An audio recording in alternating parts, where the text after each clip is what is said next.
Hey guys, welcome back to another video, and today I'm going to be showing you guys my realistic back to school bag. Super. I got this girl and she wants me to duke her. I told her I'll come scoop her around 8, she said, Super. That sounds great, shorty girl's a trooper. No matter what I need her to do, she'd be like, Super. So I see a lot of people making these videos, but the one thing that they all have in common is that they're just so unrealistic. I don't get how anybody can spend over $1,000. I mean, unless you're going to college and you got some money from your parents or something, but over $1,000 for back to school tech or back to school items just in general is crazy. So basically I'm gonna be showing you guys what's in my bag, so perhaps you guys can take some inspiration from it. So I originally got this bag off of Amazon for $25, and so far it's worked so far, and it has a couple of sleeves. It has a tablet and a laptop sleeve. But besides that, it's pretty much just a normal bag. Actually, in our first main pocket, I have this huge little notebook, journal, whatever you guys want to call it.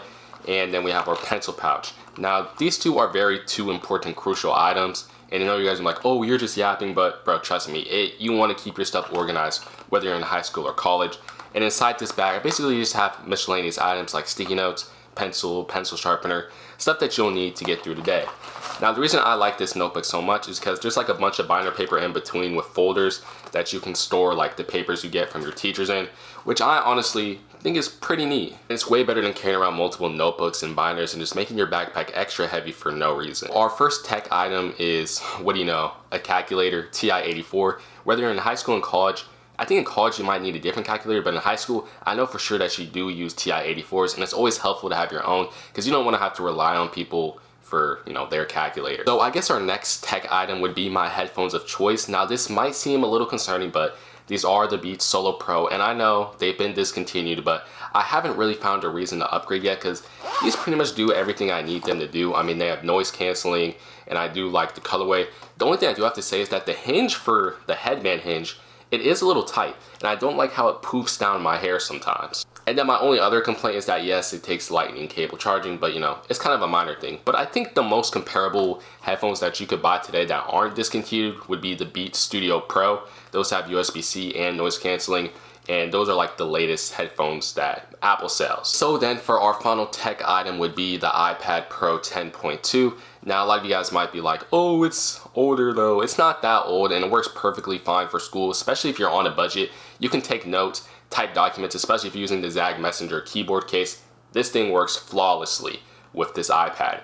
Now, in terms of the iPad 10.2, this is my opinion on it. If you do need a budget iPad, this is the one to go for. But if you want to future-proof a little bit more and you're still on a budget, I would say go with the iPad 10.9. I've been seeing some really good deals on it.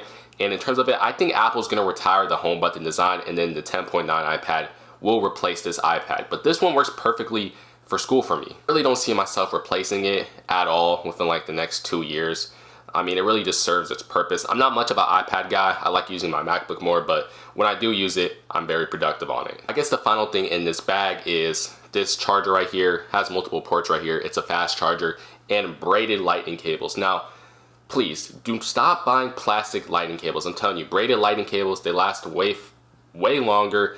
And you know how plastic lightning cables tend to like break over time or like erode? Well, these ones kind of do quite the opposite. And that's why you see Apple shipping braided cables with most of their products now. I wish they shipped the braided cables with their iPhones because, you know, you're paying a premium price. And I almost forgot, a battery pack. Now, this one I bought off Amazon quite a while ago. I don't remember the exact name, but I'm pretty sure Anker sells a 20,000 milliamp hour battery pack one for around 20 to 30 bucks. And that one's obviously better than this one because, like, you're buying it from a reputable brand. But aside from that, that's kind of what's in my bag. Let me know what you guys think down below in the comments, and let me know if you got any inspiration from my bag, and I'll see you guys in the next one. Peace.